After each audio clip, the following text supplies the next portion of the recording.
What a week for McKinsey! HBO's Last Week Tonight with John Oliver absolutely roasted the MBB firm. If you haven't seen the full episode then, check out the link in the description. It's well worth a watch because hidden beneath 26 minutes of satire and humour is a really important point about not just McKinsey, but consulting overall. In this video, I'm going to put my consulting hat back on and share my opinion as an ex-Accenture consultant with 5 years in the industry. Let's get started.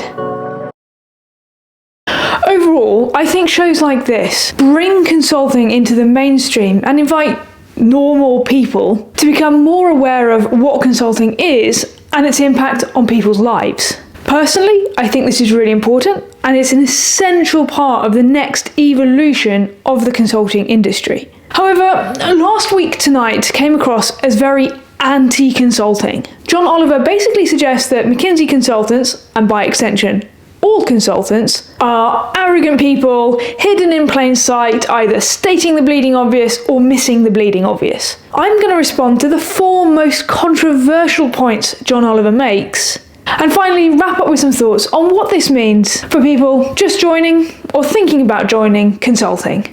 Firstly, let's address arrogance.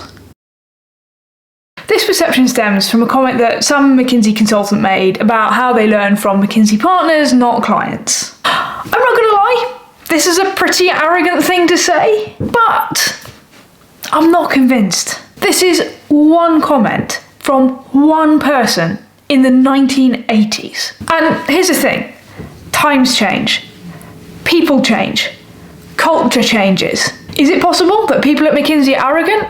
Sure, of course. Arrogant people exist everywhere.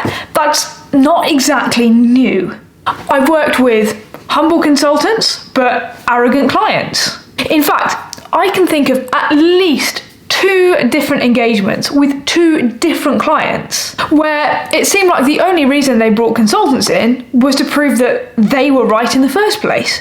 Similarly, I've worked with arrogant consultants lording it over humble clients. I'm not sure it's fair to make a sweeping generalisation about consultants, McKinsey or otherwise, off the back of a comment from the 1980s. And I think it's a shame that HBO led with this point, because they actually make some very important points later, and taking a cheap jibe like this risks undermining those. The same thing is true with the accusation that consultants offer obvious solutions. Now, I actually agree with the point, but I disagree with the sentiment. James Oliver uses the helicopter and the paperwork story as an example. Basically, McKinsey helped an energy provider realise that the paperwork they were flying by helicopter over to an oil rig in the Gulf could just as easily have been an email. The associate partner who features in the case study video makes it out to be some complex engagement that required multiple partners with specialist expertise to find the solution to this very difficult problem. Sure, it's probably blown out of proportion and it actually reminded me of this joke, but the underlying point that consultants recommend solutions that are so simple they should be obvious stands. HBO presents this as, why would you pay for the obvious? As an ex-consultant, I say that's exactly what clients are paying for. Solutions are often obvious to objective outsiders, but not to the people who are living and breathing the problem. And being objective, dispassionate outsiders is exactly what clients want consultants to be. In fact, I'd go as far as saying, if the solution doesn't look obvious, then it's probably been overcomplicated. Similarly, just because something is obvious doesn't mean it's simple. I worked on an engagement where the client wanted to put products and features into their customers' hands more often. The solution is obvious. Deploy more frequently. But making that happen isn't easy at all. It requires business people to keep the flow of ideas and new products coming quicker.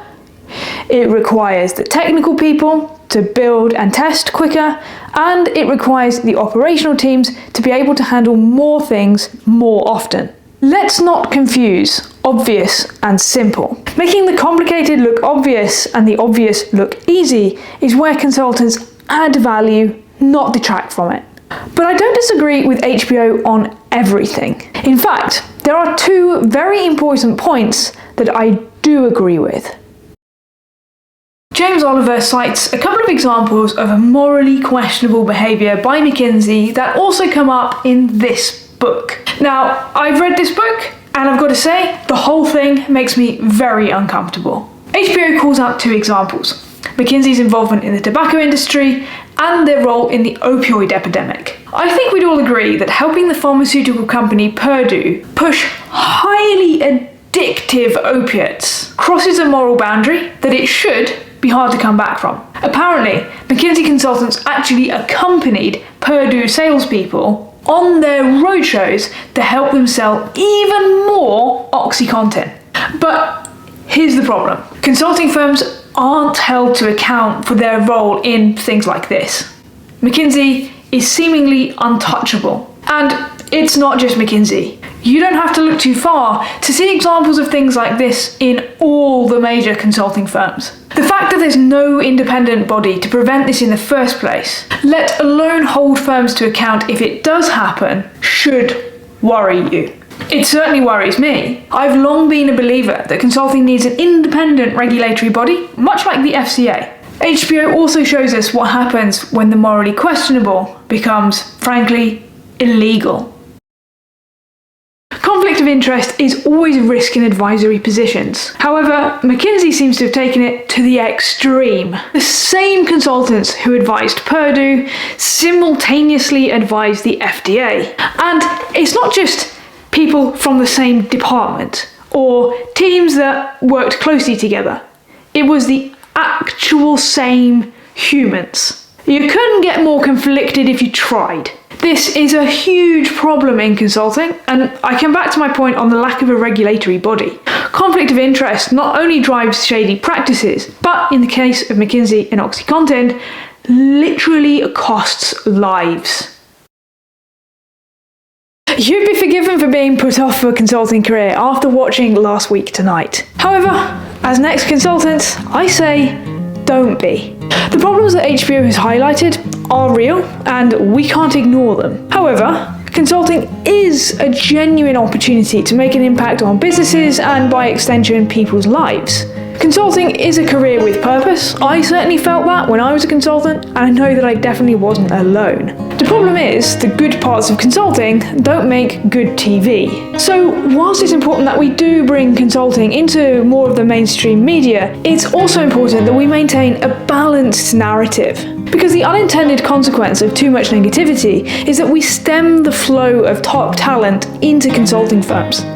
If we do that, we deprive the world's businesses and governments of the high-quality, independent, objective advice that they ultimately need. I hope you've enjoyed this video. It's a controversial topic, and these are just my opinions. So I'd love to know what you think in the comments down below. Let's get a healthy, respectful debate going. Don't forget to smash that like button and hit the subscribe for more content like this, and hit the notification bell so you don't miss out. And I will see you in the next one.